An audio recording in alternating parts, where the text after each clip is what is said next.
We're back. Certainly are. Got a great podcast today. We've got Josh Connolly on there, and we've also got Ed Jenneson. So first up, Josh, I think we'll get straight in because some of our listeners have already they know who we are. They've heard who Ed is on another podcast. But you know, if we sat on a dinner table and I asked you this simple question, you know, who's Josh Connolly? You know, what is it you do? Yeah, it's probably the hardest question you'll ask me, to be honest with you.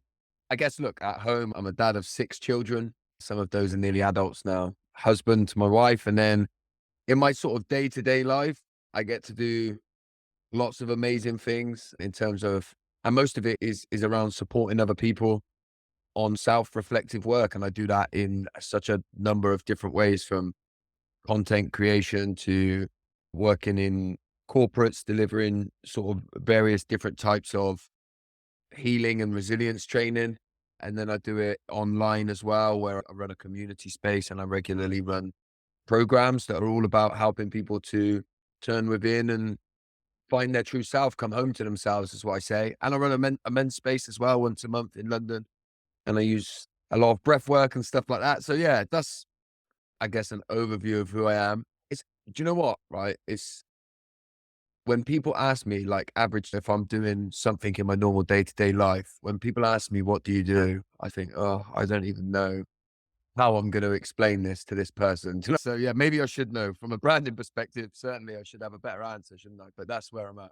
No, but I think joking aside, and it's a great question to start off with. I think Ed, we were just talking off there then, weren't we? And Dean, you what you said you had 50 podcasts, and you really loved Ed's podcast, didn't you? Yeah, I did. Yeah, and what I love, I like communication. I like learning about communication. I like people. Now, I always like to look up the guests that are on the podcast, and the Ed one, for example, was one I wasn't particularly looking forward to because I didn't know what Ed did in a day to day. But I've looked up what you do, and it looks really interesting. That's why I was excited to jump onto this one with you. I think interesting, Ed. Just could you introduce yourself, Ed? Because there'll be someone listening to it who haven't listened to the show. Let's ask you that question again, Ed. We sat around a dinner table. Who are you, and what is it you do, and why you're on this podcast? That would be quite interesting. I'll try and be quick. So I'm Ed Jenneson. I'm an employment law partner, specialist in employment law. I've been doing it for over 20 years. I recently moved to another firm, which gives me some more freedom to do client work and other things that I'm involved in terms of public speaking. I'm neurodivergent, so I've become quite involved in talking about ADHD and dyslexia, as well as being a prominent employment law partner.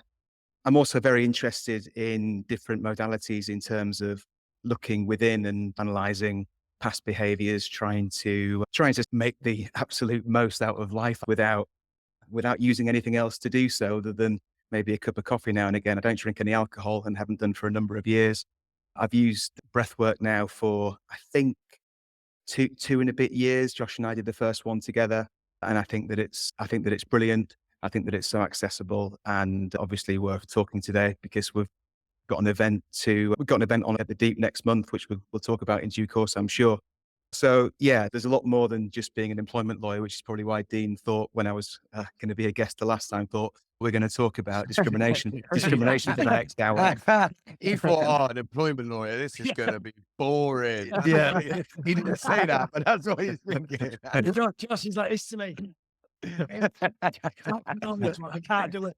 I'm like, no, trust me, Ed's a cool dude. And I think, look, let's talk about that event. We've got an event, emotional release at the Deep on the 26th of September. And one of the reasons I wanted Josh on here and Ed on here, and for me, why this is such a big part of my life, and I wanted to get us all together, is my sort of journey with Andy's Man Club set it up. I talked about 10, I set it up to help you, didn't I? Yeah. Because you'd suffered for many years. Yeah. My old rugby coach, Josh, been a rugby coach from 15. And do you want to share your story with Josh just so you understand it a bit better?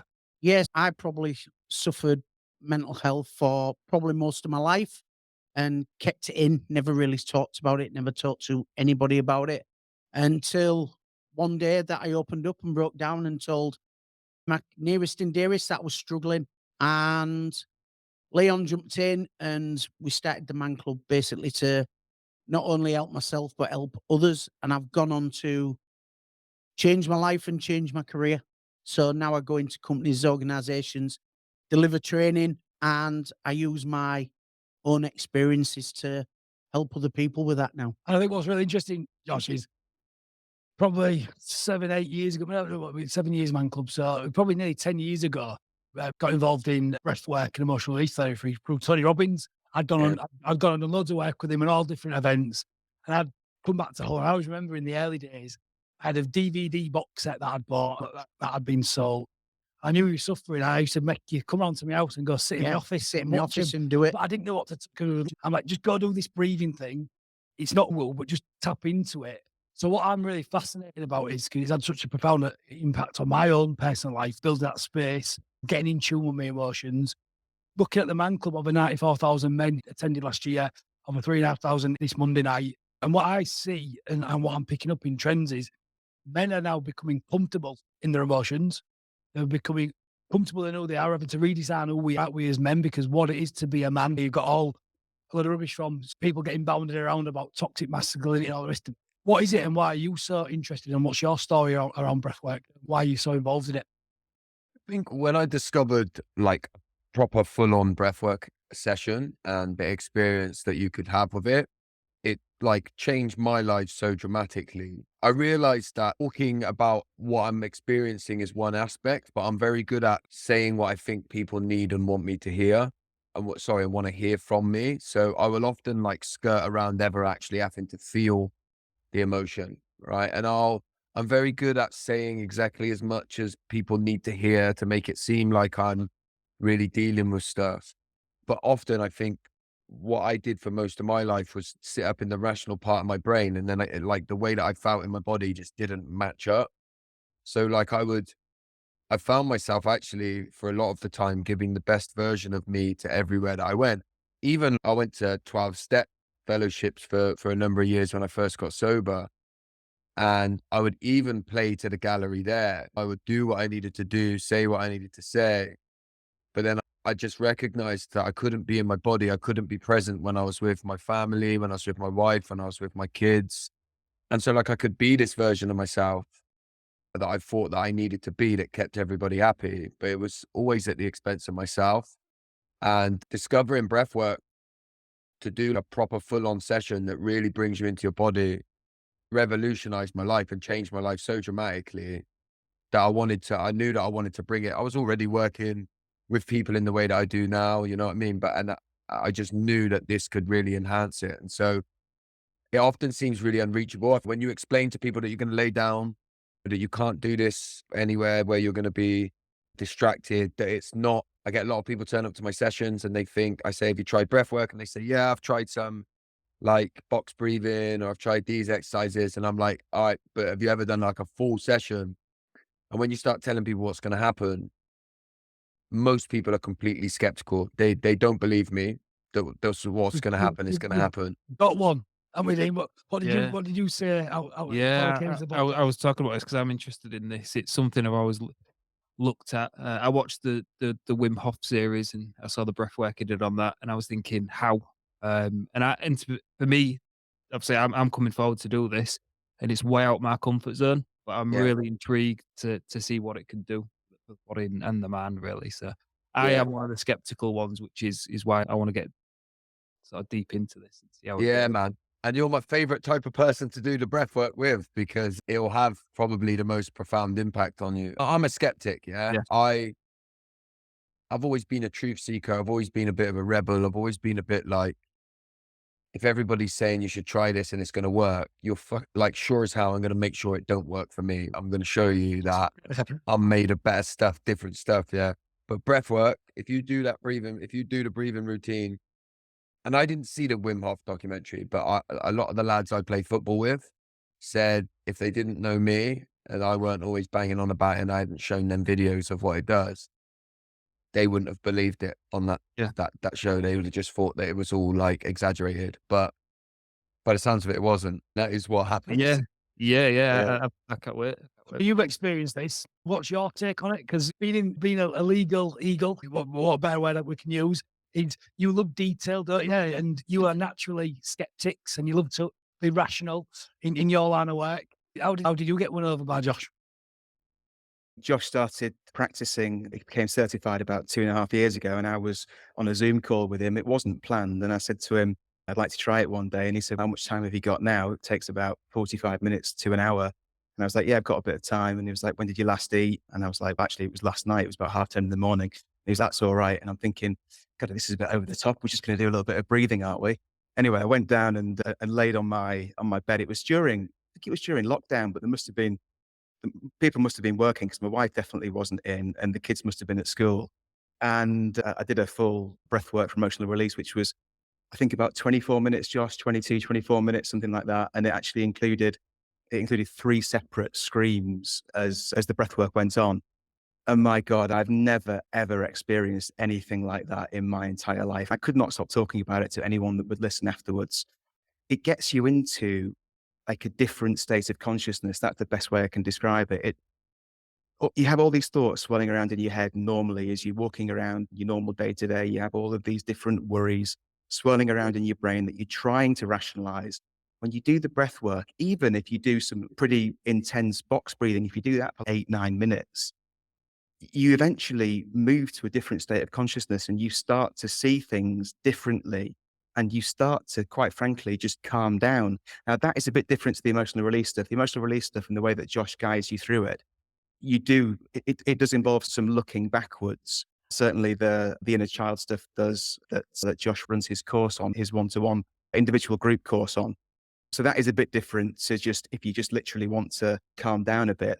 But yeah, the best way I can describe it is it gets you into a different state of consciousness that you can't otherwise get into unless you were to take something or drink something. Maybe that might get you into it, but not normally day to day. It's not possible to access it for people like me. I say, in simple terms, it gets you off your nut. By the end of it, by the end of it, you're off your nut. If you've never done it before, by the end of it, not every single person that does it gets emotional release. Most people that do mine do, but not everyone. And it's not failure if you don't. But one thing is for sure, if you do the breathing pattern and you stick with it, after you scream at the end, you will be so out of it and so out of your head.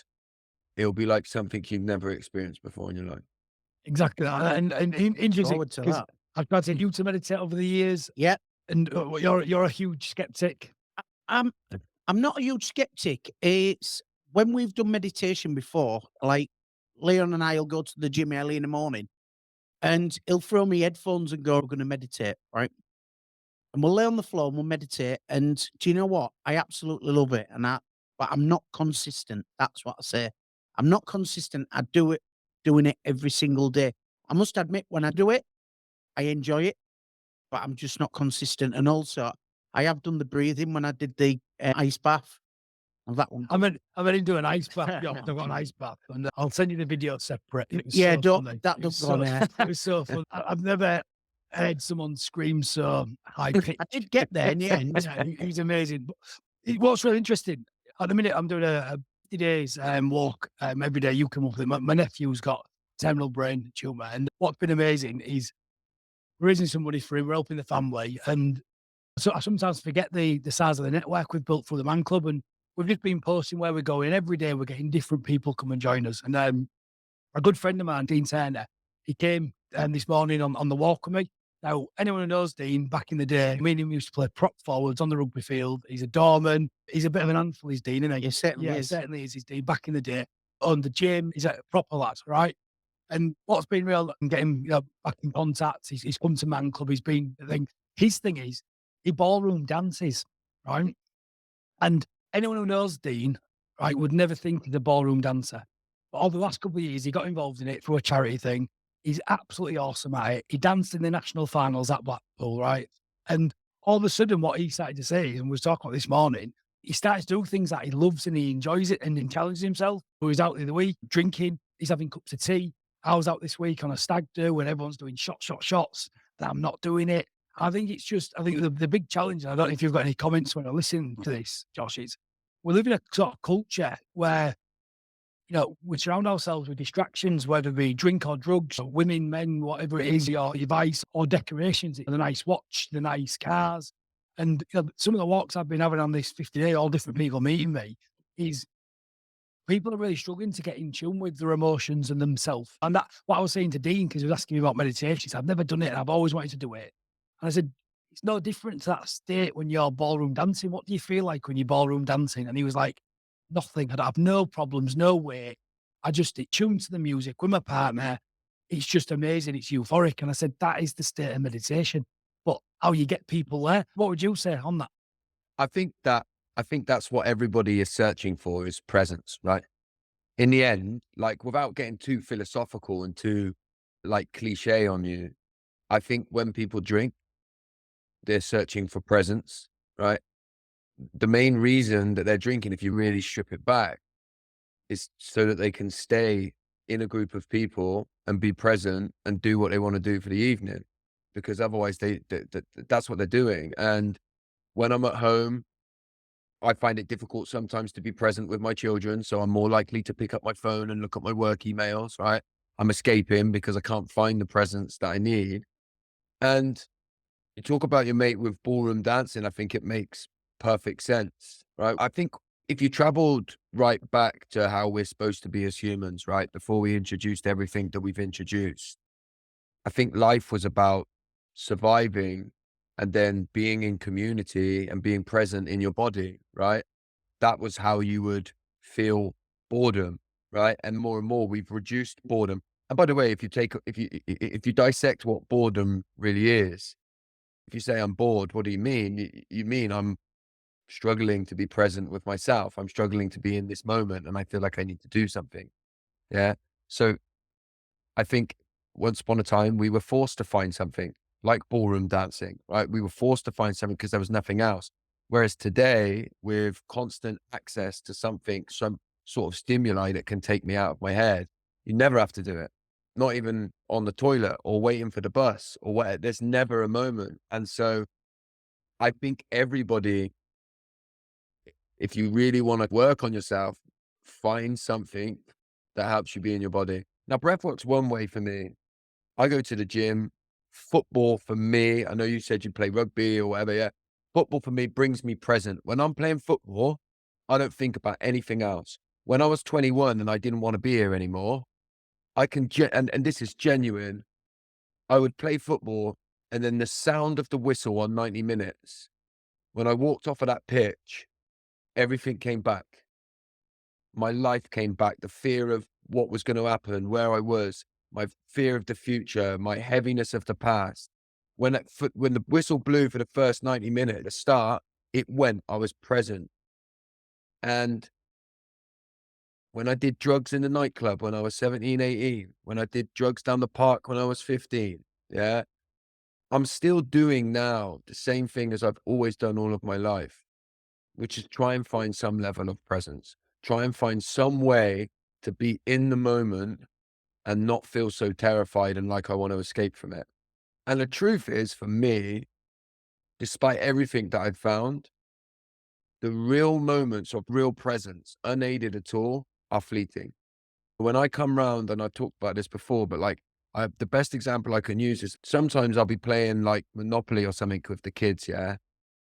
And I'll come out of it and I'll think, wow, for the last 10, 15 minutes, yeah, I haven't thought about anything else other than playing Monopoly. And we might have been arguing and in it, and it's your go and whatever, yeah, but I was in it. And those moments are fleeting.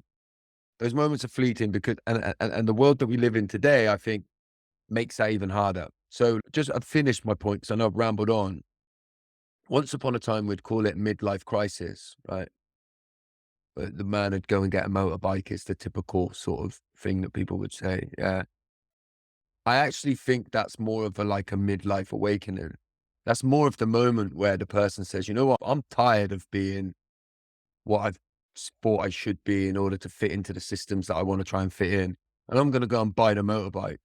And actually, I think we should do a little bit more celebrating of that. Like your man who's gone and said, you know what, I'm going to do ballroom dancing. I don't care what the lads think, because when I'm in it, I'm in it. And I guess that's what I've done with my journey and with breathwork and everything else that I do now, was being a completely different person to what I used to be. And I love that because, like that. again, Yeah. I think the key, and I think it's such a profound message you share, is my view on it, and it's taken me a long time with drink and other things. None of it was good. You hit the nail on the head. I think it's all about community, building community, and having them moments. And we took our family off last week to go, make some magical moments with all of us as a family.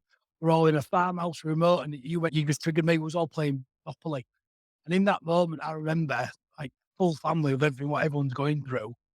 beautiful, just playing Monopoly. It was all arguing. No one wanted to deal or share. It was back to everyone fighting, and we're all trying to trade and do deals, and it was just magical. But the point is, I think sometimes, the fear of death is a real big balancer, and it makes us get present. And I think more of us need to do that, don't we? And I love your analogy. But what I do is, because I like to always get through my questions, Josh. I always like to go through them, right? I like a bit of structure. I'm going to hit in with the first question because I want to get to understand more about what makes you tick, and the man behind Josh Connolly. What are 1 to 3 books that you've read that have greatly changed or influenced your life? I've written 3. Let me say this very quickly. The thing that I think about with books, the right book at the right time. Yeah. There's some books that I've read now that I can't think of one off the top of my head, but I'd be almost embarrassed to call it like my favorite book now, because I think I'm way more progressed spiritually than that type of book. But at the time it was like amazing. Yeah. But I'd say the 3 books, the first one I read that really changed everything for me was Chasing the Scream by Johann Hari. So he's very popular for his more latest books, but his first, or one of his earlier books, Chasing the Scream, made me open my eyes to my addiction and made me realize that actually there's way more to this. If you zoom out, there's way more to our experiences than just what I thought. And then he mentioned a guy called Gabor Mate in that book, which led me to read one. And that led me to really become almost obsessed with his work. And then the last book I mentioned is The Body Keeps the Score by Bessel van der Kolk. I think that should be, I think everybody should have to read that book to understand how much we store in our bodies. So they're the 3 big books for me that Yeah. I pick up. Yeah, I need to go back and get that one. But interesting. So give us what differences did they make to your life, and what did you change after reading them? I think when you're so full of shame, like I have been in my life and still probably can be to some degree in my life today, you're looking for confirmation that there's something wrong with you, right? I was looking for confirmation. I found that when I decided that I was an alcoholic, right? And I've been sober now for over 11 years. When I picked up the term alcoholic, I was like, this is it. I'm an alcoholic. It was almost like the shame in me celebrated. You are broken. We were right all along. Yeah. And so I took my addiction and it was just me. I'm an addict. I'm an alcoholic. That's like how I described myself. But slowly over the years, my views of things like that have changed. And actually, I don't think I'm defined by anything. It's not just the way that I am. I think most of the ways that I show up are reactions to my experiences and the environments and the world that I've lived in. And some of those reactions have been beneficial and positive, and some of them have negative, and some of them interchange and evolve. But actually, I think when we look at our experiences in their full context, I think most of how I think, feel, and behave makes complete sense if I zoom out far enough. And those 3 books, I think, combined, taught me that.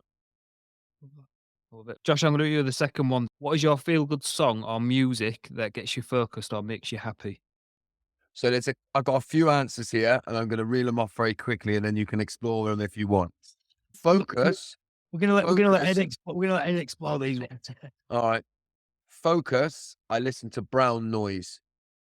So I don't know if you want to count that as music, but it's on Spotify, and it's just sounds like there's a fan on in the background.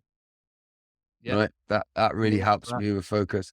But then I have different music. To be honest with you, what I try to do is whatever emotional state I'm feeling, I will put on music that corresponds to that to help me draw the emotion out. So if I'm feeling sad, I'll put some sad music on. Yeah. Like Linkin Park, Crawling, the slow One More Light version. I'll put that on and let myself cry, because I'm more like, I don't use music to change my state. I use it to enhance the state I'm in. If there's sadness, I want to get it out. So let me be more sad and make sure that I complete the cycle. And then the music that really gets me going at the moment, I was a punk rocker all my life. So any old school English punk or like 90s American punk. But then I like Fred Again is my latest thing. I've got a man crush on him. I just man. I need to be in I just want to be in a field dancing to Fred Again. I just think his music is amazing.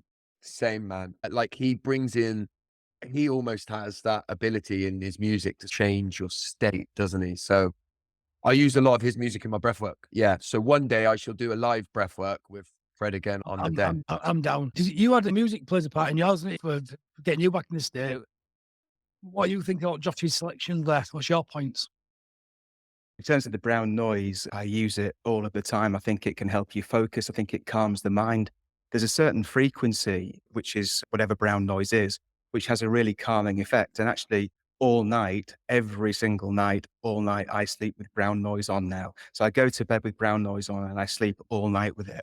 I actually drained my phone because it wasn't plugged in properly last night. Woke up at 3 a.m. and it had turned off. It's only about the second or third time that's ever happened, but it clearly does help keep me asleep.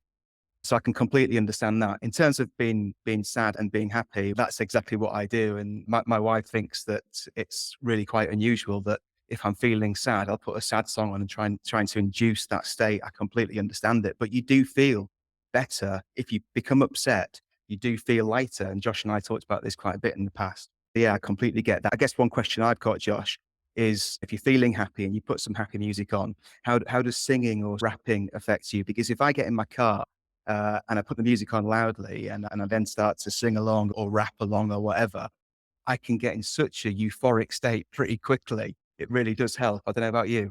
Mate, I'll tell you one thing. It makes me happy to imagine you in your car rapping. Completely beat me to it. I said, interestingly, Ed, you'll have gone up in Dean's estimations even Oh, more. yeah. Because Dean, tell him who's your friend. Come on. They always say this. Nelly. The rapper, Oh yeah, Nelly. you did tell me before. Yeah, Yeah. we've been on about this before. We've had a couple of rap artists on the podcast, haven't we? But it's a Absolutely. long story. It's a long We'll story. pick that up separately. We'll get when he's on. We need to get him on a gig now, don't we? Yeah, we do. We need to all of us get there. Yeah. I need to see Ed rapping. Got to see that. I can do pretty much all of Eminem's earlier stuff, the Marshall Mathers LP. Oh, from start to same. finish. Yeah, I can do that, no problem. Just rolling it out as well, just easy. Yeah, yeah. Well, I used to be Joshy C in a crew called UK Method when I was younger. I'll throw that out there. But we were like Goldie Looking Chain more than NWA, I think. I heard a bit of that, Josh. You shared it on Instagram, and I said to you that it reminded me of Mike Skinner, and you said to me that's the aim that you were going for. Yeah, Yeah. they were the days. None of They it. were the days. You go to the next Right one, then, Paul? next question, Josh. What purchase of £50 or less has had the most profound positive impact in your life in the last 6 months? I struggled with this question, right? Because I was trying to think of stuff, and then I started trying to be clever, and then I was thinking I need to think of something that makes me sound like really, I don't know, spiritual and stuff like that. So, like, I was thinking of loads of different answers where I could give a really cool answer. But the truth is, I quite like watches, right? And I refuse to get one of these watches on my wrist that gives me more notifications, and I'm too addicted to my phone. The last thing I need is another device on my watch. Yeah. So I avoid doing it. But I manage my daughter's under-8 girls football team, and I needed a stopwatch. And my first reaction was, oh, I'm going to have to get an Apple Watch now, because I need a stopwatch. But I went out and bought an old school bright blue, so it matches the Bassett kit that we wear, Casio stopwatch. And you cannot contact me on the thing. Yeah. So when I'm stood on the side of the pitch and my phone is, because I've already mentioned this, so I guess it links in quite well. When I'm managing the team, I haven't got my phone with me, right? So I've got my Casio watch on there, and you still can't, because I know what would have happened. I'd have had this Apple Watch on, and then I would have been doing that when I should have been managing. So I'm going to say my blue Casio watch that was £22 from Amazon. There you go, and he's got change. Over Great 100 answer. podcasts. We've never had that, have we? No, we That's never had brilliant that on one. We never had that. Great answer. Oh, you one. Is it worth mentioning very quickly what my answer to that one was, just to try and get Josh to talk about this, which is I said purchasing a ticket for Josh's men's space in London back in December that I think was 20 or 30 quid, which was the first in-person breathwork that I'd ever done. And obviously, when I talked about it with you guys, we drew comparisons with Andy's Man's Club, all the guys around talking to one another about opening up about issues that you wouldn't normally expect men to open up about. Is it worth just getting into that very quickly? I think we should, because actually this event that we're doing actually came from that question, isn't it? Yeah. Yeah, exactly. Yeah. So Josh, do you want to just talk about that? One thing I will quickly say is I actually did think about turning that question into a sales pitch and dropping in that one of my events is normally under 50 quid. But I couldn't wrangle it enough without making it seem obvious it was a sales pitch. So You you can kind really, of you did can, you can really well there. Well, he texted me before and asked me to do it for us. When we're on question 4, jot this in. Yeah, no, look, the what we do with Uncommon Man that we do once a month, it's very similar to what you guys do, I think, in many ways. And it's just about, I think we talked a little bit about it already here too, but that the community thing is really important, man. And like the only time I ever got emotional around other men was when I was at football. And this weird thing, I always say it's a real myth that men struggle to show emotion, right? Because I always say, if you go to a football game, you'll see thousands of men going through every single emotion. So actually, they find it really difficult to hold them in the right circumstances. And what I think is interesting is back in the day, I used to cry all the time. I'm a Swindon fan, right? I would cry when we sing Wise Men Sing, right? And I used to cry then. And what's interesting is I could cry about my life outside that stadium before I walked in and got stick from it with the lads that I would go with. Yeah. But the moment I walk in there and cry because it's Swindon, I'm a good, strong, passionate lad. And the truth is that when I showed emotion at football in the way that I used to, I wasn't crying because of the football team, as crap as they are, right? What I was doing is the only place where I could cry in communion with other blokes. Yeah. It's the only place where I could emotionally release and be with other men, right? And that only happens at sporting events, funerals, weddings, or piss-ups, yeah? And so what we tried to do with Uncommon Man is create another social event. We serve non-alcoholic beer and stuff like that, and other soft drinks. And it just be a 2-hour social space where we come together, we do the breath work, we have a chat, and it's become a real space. Like I'm sure the spaces you create have, where men come and they do that stuff and they don't get to do anywhere else, man. Yeah, it's become a big part of my life for sure. Brilliant. Love that. Right, I'm going to hit you with the next one. So, is it yours? Do you have a lesson from a failure of yours? Do I have it? Yeah. So I think one of the big lessons linked to go deep with it. Actually, I'm looking at my questions and thinking I might have actually missed one out here. And no, what's the next question? What's the next question to make sure I'm not getting muddled up? What is your favorite quote or saying? If you could share everyone in the world, what is it and why? Yeah, no, that's that. I've missed this question out on my list. Ask me again and I'm going to answer it. Yeah. So, do you have a lesson from a failure of yours? I do know what this one is. When I first started doing this work, right, I set up social media and stuff like that. And I started getting a lot of like followers and stuff like that. And I think I ran away with my hype in my head. And I set up this big event in Swindon where I grew up. And I was like, I'll easily sell 100 tickets. I got loads of people following me from Swindon. All people that I used to go to school with, they'll come to this event. I'll do a talk. It'll be amazing. Anyway, I set this event up and I sold about 3 tickets straight away. And then I was like, oh my God, what have I done? And then I panicked after about 3 weeks of the tickets being up for sale. And I shut this event down and said that there was a mix up with the venue and I will be releasing another date very soon. This was, I don't know, man, a few years ago. And then I never went back to doing my own events again after that. And actually probably until Uncommon Man, when we started that nearly 2 years ago. And the lesson in it was that there was a few lessons really. One, not to run away with your own hype, because that's what happened at the beginning. But 2, don't let the one failure be the reason that stops you doing anything else. Because I wouldn't have done Uncommon Man if it wasn't for Rob and Mark, who I run it with, who were like, no, come on, man. If nobody turns up, we'll just do it with 10. Because I kept saying, I don't want to set it up and nobody turn up. And yeah, look, since we've done that now, I run regular events and I always look back at that time, man, and it was devastating. Do you know what I mean? It was devastating, and it nearly stopped me. It nearly stopped me going down the paths that I've gone down now that have had a real impact on my life and other people's. So yeah, the lesson is don't be defeated by the first one. Go back, regroup, and then you can always go again. And it's interesting because that links in with us when we set up Man Club, wasn't it? When we set up Man Club Hull, really funny. I'd be on social media saying these loads of us there. The one. There was 6 of us.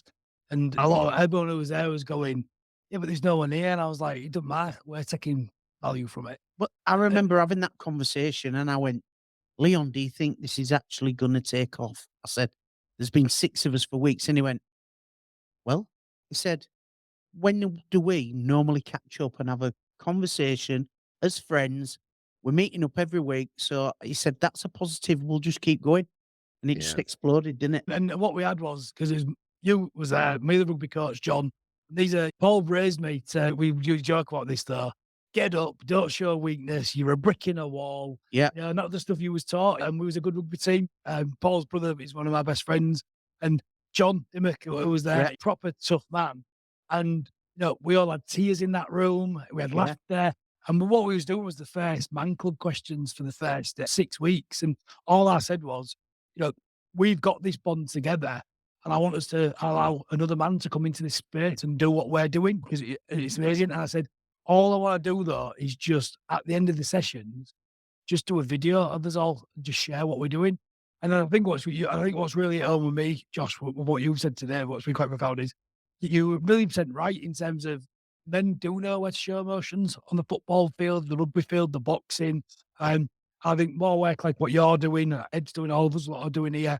And we, you know, many men listening, we just need to make more safe spaces for us to come together and do that, don't we? 100%, man. Because my experience has been in the men's spaces that I create, is that once you create a safe space, you can't shut them up. Like, it's not like I've never had an uncommon man where blokes have turned up and then we've all sat there in silence. Like, we are ready. When the space is there, we are ready. And it's so needed. I do the toughness stuff out there in the world still. When I'm on the football pitch, you know, that you're a brick in a wall and all that stuff can be really good. I don't want to do down toughness yet, but I need that other space.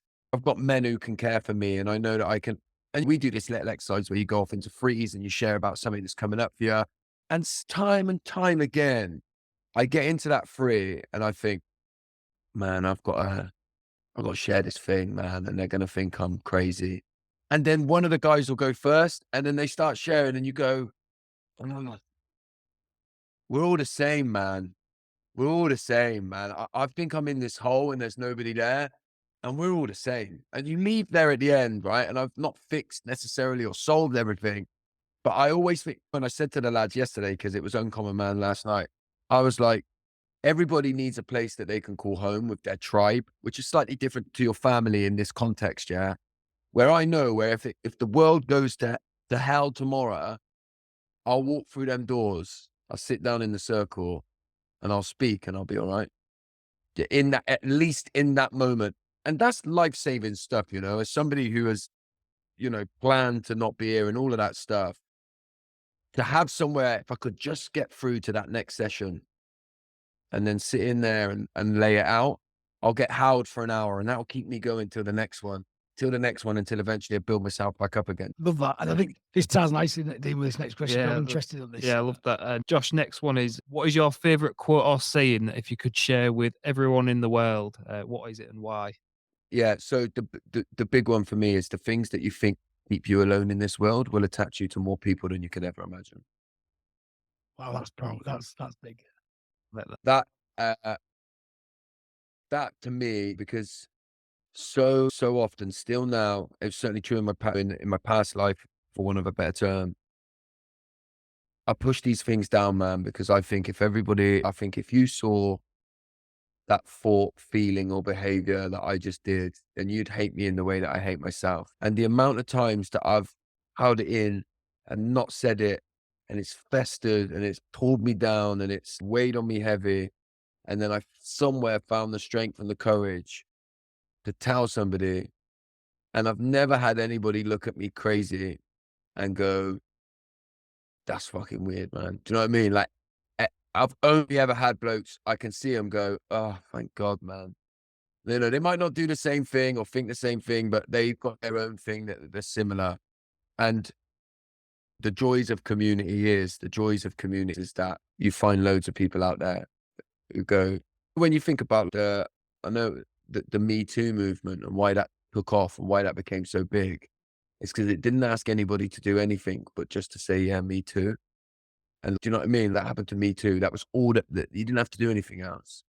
And I think that's so powerful, man. And that's just been my experience. Whenever I think there's something about me that will keep me alone, it's probably got the ability to connect me to a huge amount of people.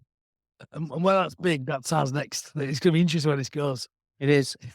Right then, Josh, in the last 5 years, what new habit or belief has had the most profound effect on your life? There's so many, yeah, because I'm bang into this stuff, right? So Yeah. the obvious one is breath work, right? We've already talked about that and the profound impact that had on me. All right. Let me just put that forward as probably being the biggest one, but I'm going to put forward a slightly different one as well. Can I ask another clarifying question there, though? Yeah. Because breathwork is so out there. I want to know a little bit more. What was the habits that led you to that, though? Yeah. Okay. Yeah. I think a morning routine, and I think morning routines can get a bit caught up in the sort of like healing porn that you see where it's get up at 5 a.m., read 8 books on times 2 and da.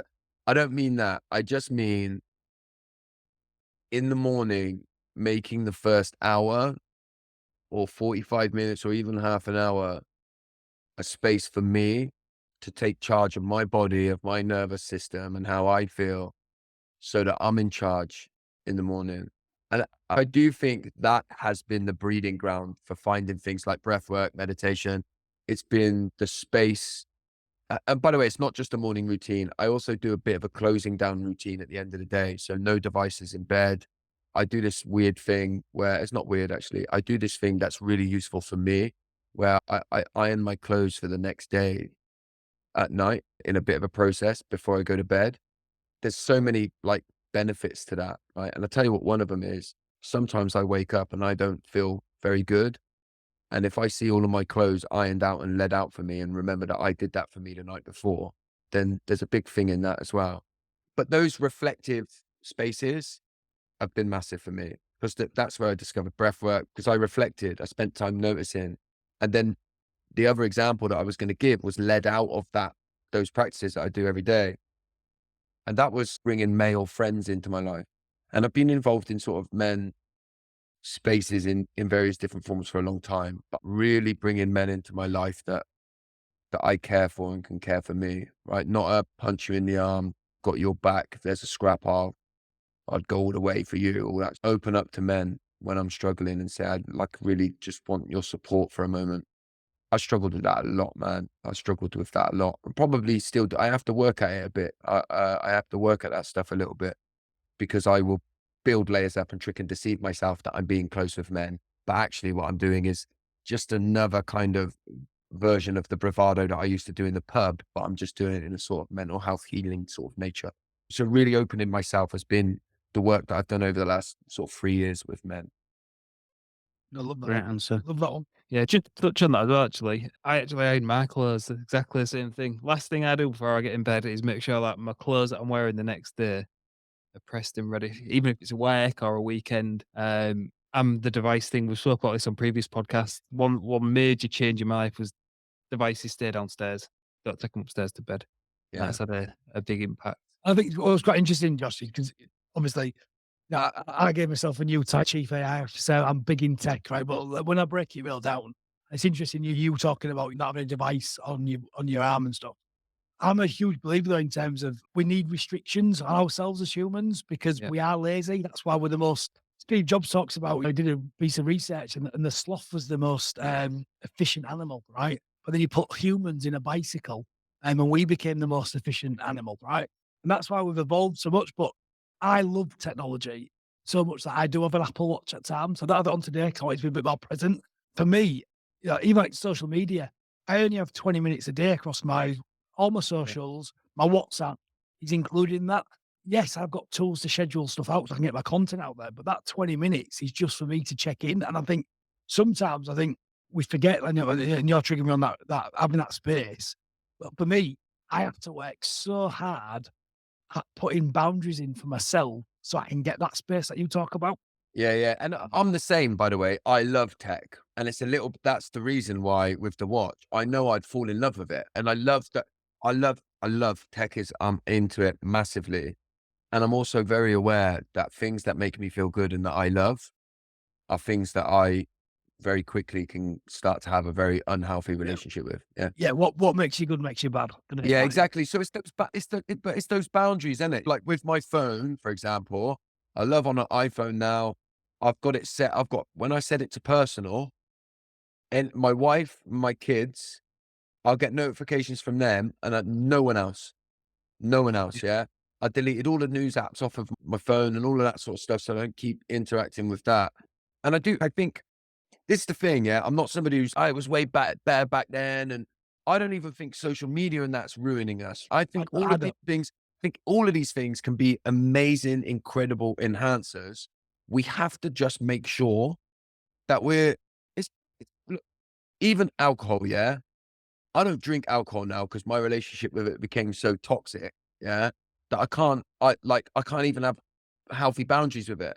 That doesn't mean I think alcohol's bad, yeah. In fact, I think it's bloody good. That's why I don't drink it anymore, yeah, because I loved it too much. I think we have to look at our relationship with everything that makes us feel good, yeah, and we have to have boundaries in it. Even breath work, yeah, or exercise. If we're not careful, it becomes the very thing that we use to avoid having to deal with the reality. Do you know what I mean? And so boundaries and finding ways to do that and create those spaces is important. I'm a sprinter, so I'll often turn my phone off and put it away for a whole weekend. And then I probably go back to a bit of overuse for a while until I reach there. And then I have to switch it off and come away. I think we're all different in that respect, but it's the awareness in it. Yeah, it's Yeah, awareness, yeah. complete awareness. I'm going to do the next one. Know what you know now. What advice would you give to yourself at 18? And what advice would you ignore? The advice that I would ignore is that at 18, my stepdad, amazing man, incredible man, very work orientated, get a trade, forget everything else, get yourself a trade, you'll always have work. He was very, get your career sorted, get out earning money. My advice is probably, I don't know, mate, if it's different or against the grain. I would say to 18-year-olds, go out and enjoy your life. Now more than ever, you can start a career when you're 25 or 30 from nothing. Yeah, from nothing. Go out and explore the world. Do it while you can. I had my first daughter when I was 18. Yeah. So I've never really had the opportunity to live that kind of life. And actually, I probably tried to, and it was at the expense of myself and my kids when I was younger.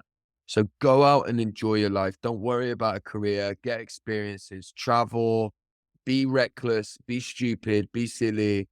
Because once you do have to knuckle down, yeah, that stuff goes out of the window. So do it all now. I look at my wife. I'll say this very quickly because I know I rabbit on too much, but I look at my wife. She lived her life, then got a house, got settled down. By the time she was like 28, she'd done everything. She'd traveled. She'd done it all. She was ready. I was still just floating about thinking, I need to work. I need to earn money. Just go out and live life, man. And then I think if you're 18, there'll be jobs in 12 years time when you turn 30. There'll be jobs that don't even exist yet. Oh, And you can get one of them. So don't worry about it, man. That's what I'd say. That's great. Is it a bit like Josh, go out and enjoy yourself before you wake up? Because once you wake up, there's not much enjoyment in life. Yeah, it is, man. And like often people say you need to get this healing work to 17, 18-year-old men. And I'm like, I don't know, man. Let them go to the club and do what they do, man. Let them do that. Seriously. Let them do that because that's all part of the journey, man. I don't know if you've ever seen Guy Ritchie on Joe Rogan.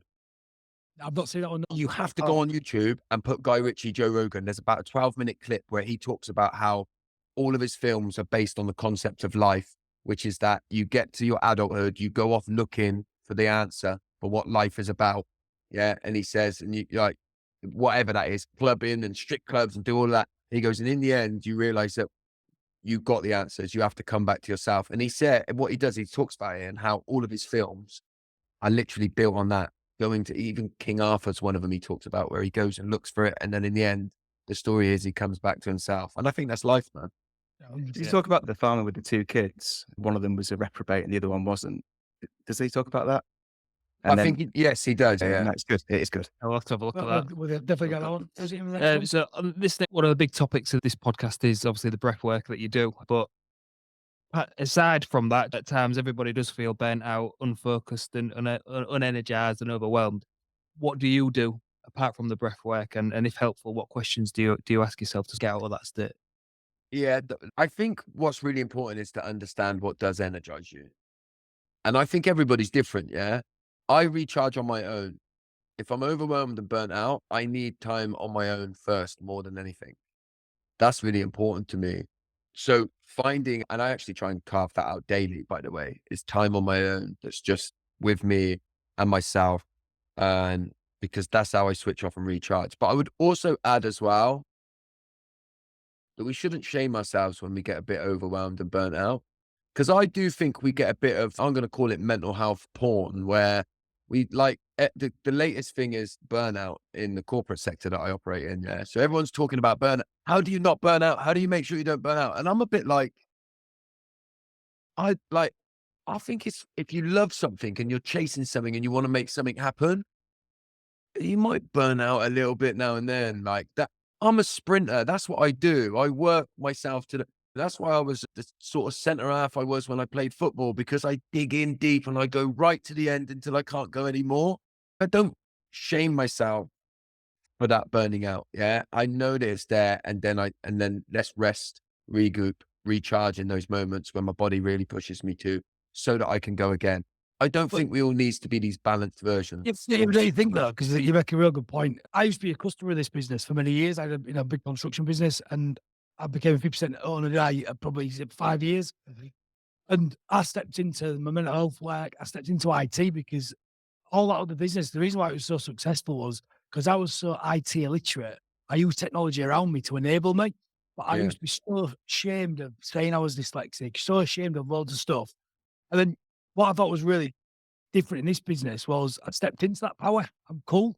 I use the word dyslexic, not because I class myself as dyslexic, just that I have typos, there's stuff that goes wrong. And it just gets all the people who, aren't awake and understanding that I can still add value if there's a typo. It's the end of the world. And for me, it was difficult for you guys working with me, with my business partner, Scott, as well, because I go through sprints.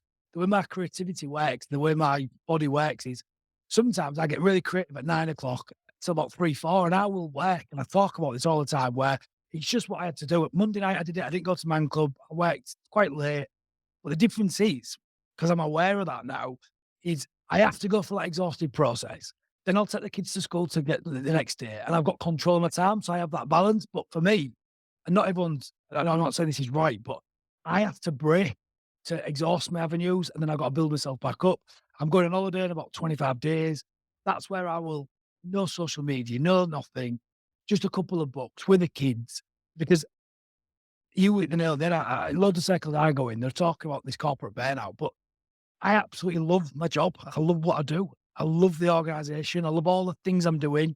It doesn't feel like work. Like today, what we're all doing, this does not feel like work. It's amazing. All of us connecting. What would you say on that? Ed, do you want to add something to that? Because I see you nodding. Yeah, I think the big difference here is who are you doing it for? As you guys know, I've just had 18 days in Portugal with my family.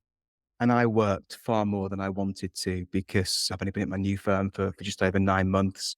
There's lots to do. There is lots to do, but I'm doing it for myself. If I'd worked like I had done over the last 18 days whilst in Portugal with my family for somebody else, if I'd been an employee of somebody else and I'd still had to work in that way, it would have left me feeling very different. I suppose burnout maybe wouldn't be the right phrase, but it would leave people feeling disconnected, that feel, why am I doing this? This is my time with my family. And it just breeds issues in the workplace, doesn't it? So I think that if you're, doing it for yourself, then you can throw absolutely everything at it. And I think that people, entrepreneurs, need to understand that sometimes, certainly in the early days, it's bloody hard. It's, before you can afford your first employee or your second employee or your premises or outsourcing some receptions or whatever it might be, things are tough. You take on everything because you think that when the next thing is going to come through the door. So do you think that entrepreneurs standing up and talking about burnout, I think people need to remember what it was like at the beginning. And also, I think that there's a big difference if you're doing it for yourself versus doing it for somebody else. I think you make, the really good points, right? And I think the way that I would link it to what Leon said is like, we all need to try and find our place in the world. Yeah. So when I worked at the factory and then I went up to be the transport manager, I was working like I am now, what you just said, to like the point of burnout every day, because that's the energy, that's the output that I get. And then I wasn't getting anything back from it. Yeah. Cause I'm doing it for somebody else. And then you feel unrewarded and you feel resentful. And then I used that in my instance to think, I need to work for myself. I need to find a way to do that. And I think it's something we're not very good at in Western culture, at least in sort of modern society. I think back in the day, and when I say, I think if you go right back into sort of tribal days, you would have had your place, Leon, right? And it wouldn't have been like, there'd have been no arguing over it. It would have been, you're the sprinter. When we got a fast hunt in the morning, get Leon on it, get Josh on it. They're the types that are going to do that. And I think we would all, so I think sometimes people don't find their place because we've created now very sort of fixed systems. Yeah. And then if the way that you are doesn't fit into the system, will tell you that you're the problem, not that maybe the system's wrong. Yeah. Yep. And I think society is that, by the way, but that's a whole other conversation, perhaps. Yeah, we haven't got enough time for that one. No, 1,000,000%. It's in the next one, Paul. Josh, who in the world would you like to interview, past or present, and why?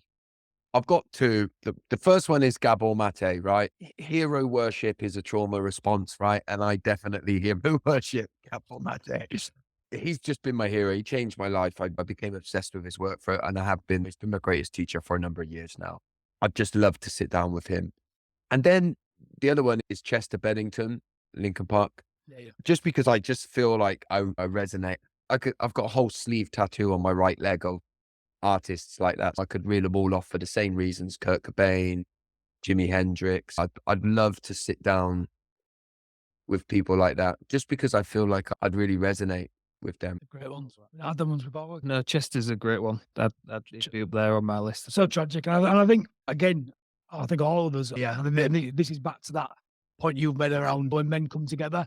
I think we lose people like that because they didn't have a safe space. And how tragic is that? And I only look at the work we do with the Man Club.